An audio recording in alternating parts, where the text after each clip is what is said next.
Vallahi eskiye göre şimdiki fiyatlar baya bir fark var.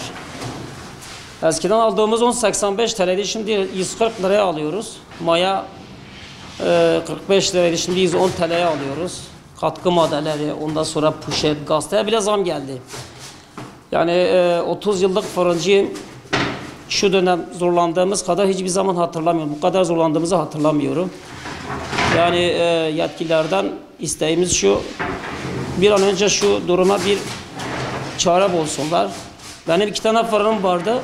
Şu an işçi olarak çalışıyorum. Yani durum o kadar vahim. Eskiye göre şimdiki durum baya bir fark var. Yani eskiden yaptığımız işi şu an yapabilseydik belki zorlanmazdık. İş de yok, yasak var, pandemi var.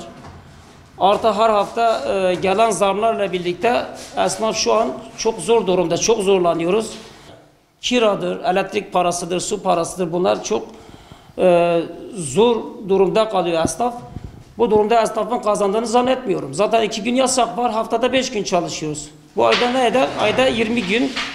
Çalıştığınız iş ayda 20 günse bunun kirasıdır, bunun masrafıdır, evin masrafıdır. Bunu hesapladığın zaman bayağı bir zorlanıyoruz yani. Ekmeğin fiyatı 2014'te en son gelen zam 2014'te. Bugün 2021'e girdik. Ekmek fiyatları hala 2014'ten aynı durumda. Ya onca diyoruz ki niye bu kadar zam geliyor? Dolar yükseldi. Ya arkadaş sen onu dolarla mı alıyorsun? Maya niye zam geldi mayaya? Adam diyor dolar yükseldi. Dolar 8,5 liraya çıktı. Şu an 7,5 liraya gerilmiş. Fiyatlar aynı. Esnaf destekleme paketi olumlu bir şey ama yetersiz.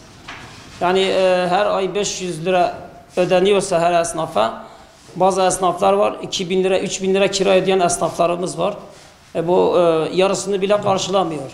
Güzel bir şey, iyi düşünmüşler ama hükümet bunu biraz daha şey eder, yani daha yukarı çekerse miktarı daha iyi olur. İşte geçen ay 1-2 ay önce başvurduk, zam istedik esnaf ve sanatkarlar odasından. Hala olumlu bir cevap almadık, döneceğiz dediler. Kimse bize bir cevap vermedi, bilmiyoruz. Benim sorun şu, yani yetkililer bir an önce bu duruma el atsınlar, yoksa birçok esnafın bence iflas etmesi yani hiç zor, yani çok uzak değil.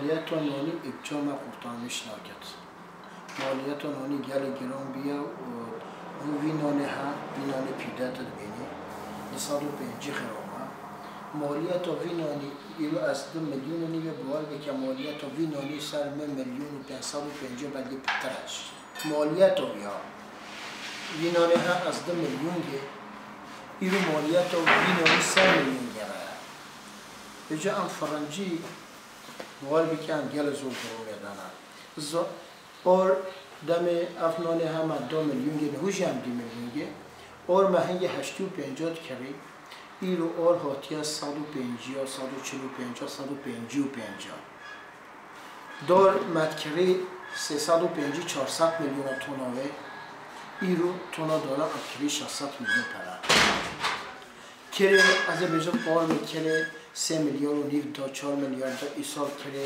4 و نیو پینجا ایشی ولی یاقت ولی از بیجا تا جیلان ولی مالیت های گله بزیدن خدا وکیله نهو هاتی 10 ایشی 11 ایشی مد شخوان ده از مجبور بیم حسکال بیا خواه در خستیه از کتیمه شنوی داد شخوان دو زانی ده جیبین بلوه نساخیه نوچن مکتبه معجانی نکی نشونه ده ایشی ده بر چه مفکریه خدا وکیل منت کوری از حق اشچی خوابدمش منت هات اپوتام کوتامیش نکنه بر هنده رستای ده چراغ برای خستینه از و هر روز آروگی خواه مجبورید خودنا قدر شخصی خدا وکیل ولی جی مقرطامیش نکد ولی جی مالیت و خدا نای خود خدا وکیل عربه یا ما سرویس همی متشان رو هیگه فروتیه بر دین